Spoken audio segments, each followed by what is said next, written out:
வணக்கங்க. இந்த வீடியோவில் நம்ம பார்க்க போகிற டாபிக் என்ன அப்படின்னா, பறவைகளின் பிறவி அறிதல்.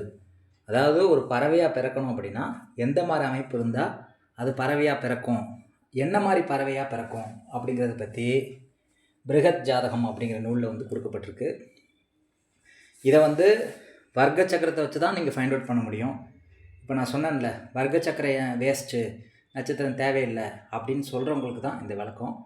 இது பச்சி திரேகானம் அப்படின்னு சொல்லி ஒரு திரேகான சக்கரத்தை நம்ம பார்க்கணும். D3 chart. அதாவது ஒரு ராசியை 3 பிரிவாக பிரிக்கிறோம். 0 to 10 degree, 10 to 20 degree, 20 to 30 degree. அதை பிரிக்கும்போது இந்த குறிப்பிட்ட ராசிகளில் குறிப்பிட்ட டிகிரி பச்சி திரேகானம் அப்படின்னு சொல்லி சொல்லப்படுது.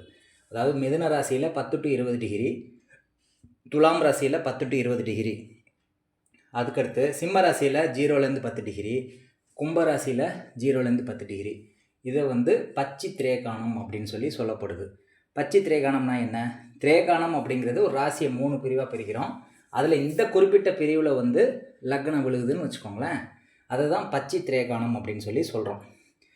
பச்சின்னா என்ன? பறவை.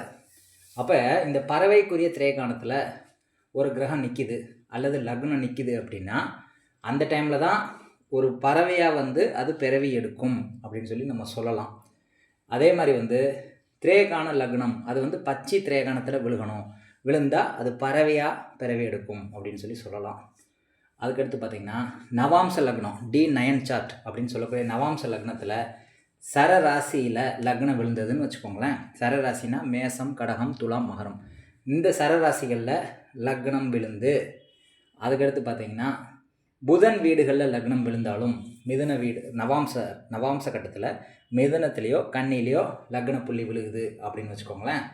அப்போ தான் இந்த பறவையாக பிறவி எடுக்கும், பறவை பிறக்கும் அப்படின்னு சொல்லலாம். அல்லது பறவையாக பிறவி எடுக்கிறவங்க இந்த மாதிரி இதில் தான் பிறப்பாங்க. ஒரு பறவை ஜனனமாகுது அப்படின்னா இந்த மாதிரி அமைப்பில் தான் ஜனனமாகும். வேணால் செக் பண்ணி பார்த்துக்கோங்க. அதாவது நவாம்ச லக்னத்தில் சரராசியில் லக்னம் விழுந்திருக்கும், அல்லது புதனுடைய வீடுகளான மிதுனம், கன்னியில் லக்னம் விழுந்திருக்கும் நவாம்ச ராசியில், அல்லது பச்சி திரேகானத்தில் லக்னம் விழுந்திருக்கும். லக்ன புள்ளி 10லேருந்து 20 டிகிரிக்குள்ளே இருக்கும். மிதனத்தில், கும்பத்தில் 10லேருந்து 20 டிகிரிக்குள்ளே விழுந்திருக்கலாம். சிம்மத்தில் 0 to 10 டிகிரி, கும்பத்தில் 0 to 10 டிகிரியில் லக்னம் விழுந்திருக்கலாம். இந்த மாதிரி அமைப்பு இருந்தால் மட்டுமே பறவையாக பிறக்க வாய்ப்புகள் இருக்குது. சப்போஸ் உங்கள் ஜாதகத்தில் இதில் லக்ன புள்ளி விழுகுது. இப்போ உதாரணத்துக்கு மிதனத்தில் 10லேருந்து 20 டிகிரிக்குள்ளே லக்ன புள்ளி உங்கள் ஜாதகத்தில் விழுகுது, அல்லது நவாம்சத்தில் சரராசியில் லக்னம் விழுகுது, அல்லது மிதுனமானது கன்னி ராசிகளில் லக்னம் விழுகுதுன்னு வச்சுக்கோங்க. நவாம்சத்தில் உங்கள் ஜாதகத்தில் அந்த மாதிரி இருக்குது அப்படின்னா நீங்கள் பறவை வளர்ப்பீங்கன்னு சொல்லலாம். புரியுதா உங்களுக்கு? நவாம்ச லக்னத்தில் சனி தொடர்பு கொள்ளணும். லக்னத்தில் சனி இருக்கலாம், அல்லது லக்னத்தை சனி பார்க்கலாம். அப்படி இருந்தால் வனத்தில் பறக்கும் பறவை, வனத்தில் சஞ்சரிக்கும் பறவை அப்படின்னு சொல்லி சொல்லப்பட்டிருக்கு.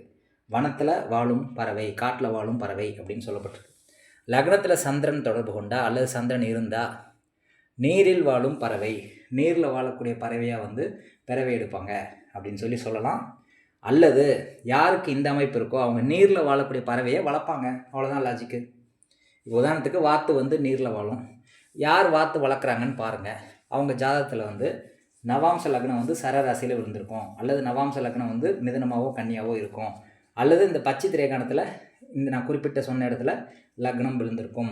அந்த லக்னத்தோட என்ன கிரகம் தொடர்பு கொள்ளுதோ அது சார்ந்த பறவைகளை வளர்ப்பாங்க அல்லது கொள்வாங்க அப்படின்னு சொல்லலாம். அது பாவக்கிரகங்கள் தொடர்பு கொண்டால் அதை கொள்வாங்க.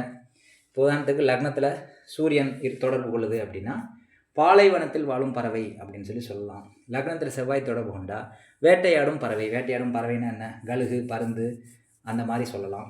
லக்னத்தில் சுக்கரன் இருந்தால் லவ் பேர்ட்ஸ் சொல்லலாம், வண்ண பறவைகள் அப்படின்னு சொல்லலாம்.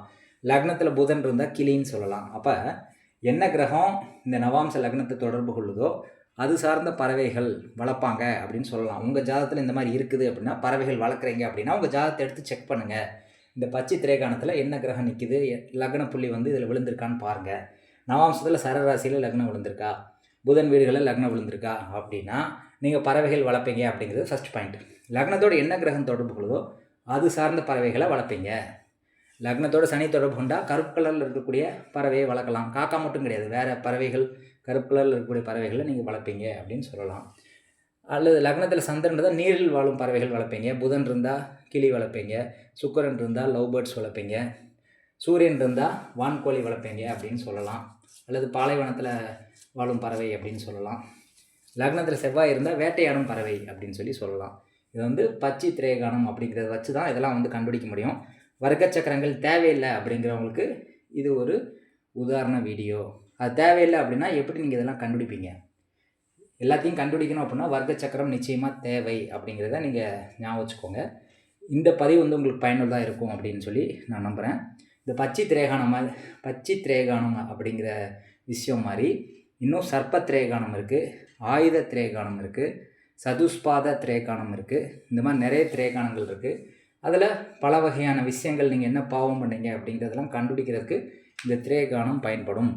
நிறைய விஷயங்கள் இந்த மாதிரி லேர்ன் பண்ணால் மட்டும்தான் என்ன பாவம் பண்ணியிருக்கோம், பறவைகளினுடைய சாபம் இந்த திரேகானத்தில் விழுகும்.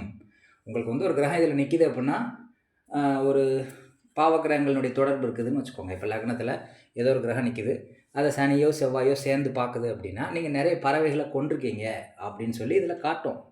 எல்லாத்தையுமே நம்ம கண்டுபிடிக்க முடியும். ஆனால் நிறைய விஷயங்கள் தெரிஞ்சால் தானே கண்டுபிடிக்க முடியும். வர்க்க சக்கரங்களே பார்க்க மாட்டேன், நட்சத்திரமே தேவையில்லை அப்படின்னா எப்படி கண்டுபிடிப்பீங்க நீங்கள்?